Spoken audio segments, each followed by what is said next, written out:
విశాఖ జిల్లా భీమునిపట్నంలో ఎమ్మెల్యే గంటా శ్రీనివాసరావు ఆధ్వర్యంలో మినీ మహానాడు నిర్వహించారు. తాను చంద్రబాబు నాయుడు ప్రొడక్ట్ అని గంటా శ్రీనివాసరావు చెప్పారు. చంద్రబాబు పెంచిన మొక్కనని ఆయన అంటే తనకు గౌరవమని అన్నారు. చంద్రబాబు లాంటి నేత ఉండడం ఈ అదృష్టమని ఇతర రాష్ట్రాల వారు కూడా చెబుతారని గంటా తెలిపారు. చంద్రబాబు ఆలోచనలే తమకు స్ఫూర్తి అని గంటా రవితేజ చెప్పారు. కడపగడ్డపై జరిగే మహానాడుకు నేతలు, కార్యకర్తలు పెద్ద సంఖ్యలో హాజరు కావాలని రవితేజ పిలుపునిచ్చారు.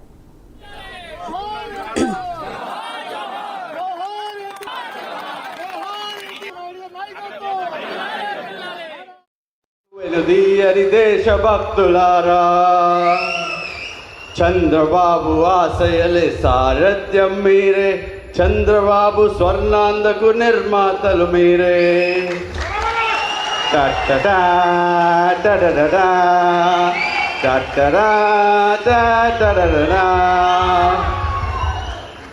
తెలుగుదేశం కుటుంబ సభ్యులందరికీ పేరు పేరున నమస్కారాలు.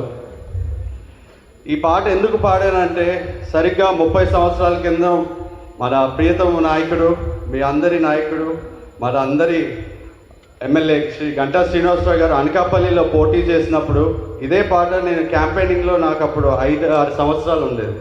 ఈ పాట విన్నప్పుడు నాకు ఎటువంటి ఎనర్జీ వచ్చిందో 30 సంవత్సరాల తర్వాత ఇప్పుడు కూడా నేను క్యాంపెయినింగ్ చేస్తుంటే అదే ఉత్సాహం, అదే రక్తంలో బాయిల్ అవుతూ ఉంది. ఏంటబ్బా అని ఆలోచిస్తే అప్పుడు అర్థమైంది, మన ఎన్టీఆర్ గారు స్థాపించిన పార్టీ టీడీపీ పార్టీ అనేది ప్రతి ఒక్క పౌరుడిలో, అలాగే ప్రతి ఒక్క తెలుగువాడిలో అది రక్తంలో ఒక డిఎన్ఏ కింద మారిపోయి అదొక వైబ్రేషన్. సో అదృష్టవంతులు మీరు, చంద్రబాబు లాంటి గ్రేట్ లీడర్ మీ దగ్గర ఉన్నాడని చెప్పని ఆ షాప్ బోర్డు అంటా ఉన్నాడు. అట్లా ఉంది ఆయన పాపులారిటీ. అంటే అటువంటి ఒక గొప్ప నాయకుడు మనకి చంద్రబాబు నాయుడు గారు.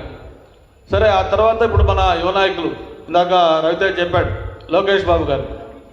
మరి ఈరోజు కార్యకర్తల కోసం ఒక సంక్షేమ నిధి ఏర్పాటు చేయటం, బహుశా నాకు తెలిసి దేశం కాదు ప్రపంచంలో ఏ పార్టీలో కూడా ఇటువంటి కార్యక్రమాలు, కార్యకర్త అంటే వాడు కుటుంబ సభ్యుడు, తెలుగుదేశం పార్టీ మెంబర్ అంటే మా కుటుంబంలో ఒక సభ్యుడు, అనుకోకుండా కుటుంబంలో ఏదన్నా ప్రమాదం జరిగితే, ఇబ్బంది వస్తే ఆ కుటుంబానికి అండగా పార్టీ ఉంటుంది.